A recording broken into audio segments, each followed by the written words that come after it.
How to fix tap driver error when connecting to NordVPN server. To make sure your issue is caused by the tap driver, you can check the connectivity logs from the NordVPN app. 1. Open the NordVPN app. 2. Go to Settings-Show Advanced Settings-Diagnostics-Run Diagnostics Tool. 3. Click on Collect Diagnostics and complete the process. 4.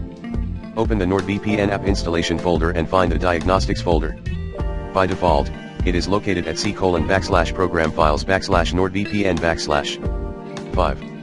You will see a .zip folder with the date of the diagnostics.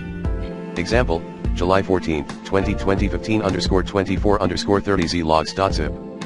6.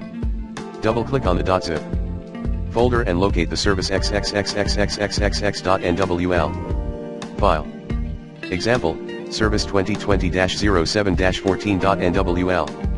7. Double-click on the .nwl file, open it with your favorite text editor, and check for the errors below. You may notice one of these error messages: fatal all tap Windows adapters on this system are currently in use. Usually, restarting the tap adapter helps in this case.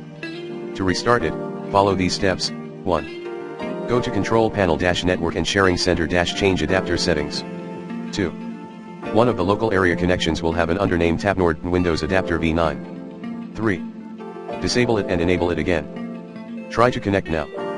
Fatal: there are no tap Windows adapters on this system, or fatal, blocking DNS failed.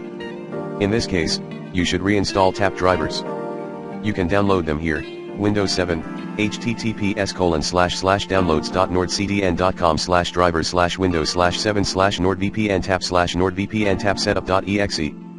Windows 10, https://downloads.nordcdn.com/drivers/windows/10/nordvpn tap setup.exe.